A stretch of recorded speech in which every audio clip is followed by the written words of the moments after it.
નમસ્કાર, બોડેલીમાં આપનું સ્વાગત છે। હું છું બરકતુલ્લા ખાતરી। બોડેલીમાં આજે બપોર પછી ફરી એક રાઉન્ડ વરસાદ એવો આવ્યો કે બોડેલી આખું જળબંબાકાર થઈ ગયું। લક્ષ્મી કોટન રોડ પર અમે ઊભા છે। તમે દ્રશ્ય જુઓ કે અહીં પાણી છે, રીલમ છે। અહીંયા તમે આ પ્રકારના દ્રશ્ય જળબંબાકારના લક્ષ્મી કોટન રોડ પર ક્યારેય જોવા મળ્યા નથી। એક ફૂટ જેટલું પાણી, 1.5 ફૂટ જેટલું પાણી વહી રહ્યું છે અને અહીંથી કારો પણ અને બીજા વાહનો નીકળવા પર પ્રતિબંધ, કારો અને બીજા વાહનોને અહીંથી પસાર થવા પર પ્રતિબંધ લગાવવા માટે આગળ પોલીસે બેરિકેડ પણ ગોઠવેલી છે। અમે જે જગ્યા પર ઊભા છે લક્ષ્મી કોટન રોડ પર, એ સહિત યુવાન ફળિયામાં રેસ્ક્યુ માટે એનડીઆરએફની ટીમ પણ પહોંચી છે। લગભગ 50 જેટલા વ્યક્તિને ત્યાંથી બહાર પણ કાઢવામાં આવેલા છે।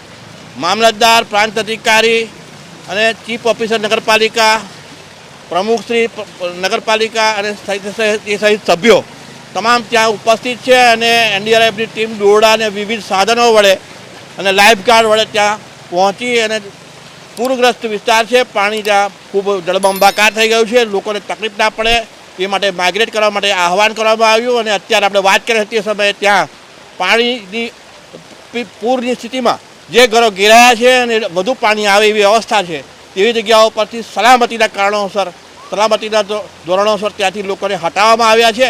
અને આ પરિસ્થિતિમાં મામલતદાર સહિતની તમામ જે તાલુકાની ટીમ છે અને રેસ્ક્યુની એનડીઆરએફની ટીમ છે, તમામ ત્યાં ઉપસ્થિત છે। આપણે વાત કરી રહ્યા છીએ આપણે લક્ષ્મી કોટન રોડ પર।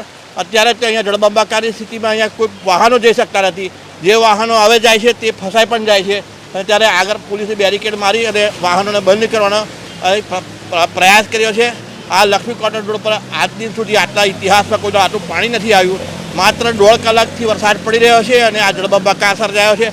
અને જે વરસાદ પડ્યો તે પણ ફૂલ ઇન્ટેન્સિટીથી પડ્યો છે। 1 કલાકમાં લગભગ 3 ઇંચ જેવો વરસાદ પડ્યો છે એમ માની શકાય। તમે જુઓ કે આ જે એમ્બ્યુલન્સ નીકળી રહી છે તે પણ કેવી અવસ્થામાં નીકળી છે જળબંબાકારમાંથી।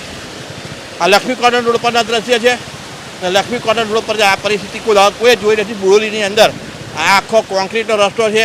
એવી અમન પાર્કમાં પણ અમન પાર્ક સોસાયટી છે, ત્યાં પણ જળબંબાકાર, ત્યાં પણ કેટલાક પરિવારોને ત્યાંથી હટાવવા માટેના પણ પ્રયાસ કરવામાં આવશે એ પ્રકારની વાત નગરપાલિકા સૂત્રોથી જાણવા મળી હતી। શું પરિસ્થિતિ અત્યારે આપણે જાણતા નથી, પરંતુ જે સૂત્રોથી વિગત મળી તે આપણે વાત કરી રહ્યા છીએ। અને અત્યારે લક્ષ્મી કોટન રોડ પર કેટલાક વેપારીઓનું એમ પણ માનવું છે કે આ રસ્તા પર પ્રતિબંધ લાવી દેવામાં આવે, જ્યાં 1 ફૂટ પાણી હોય, વ્હીકલ જ્યારે નીકળે ત્યારે દુકાનોમાં પાણી ઘૂસી જતા હોય છે, તો આ રસ્તો બંધ કરી દેવા માટેની પણ લોકો એ પ્રકારની વાકડી કેટલાક લોકો કરી રહ્યા છે। Thank you.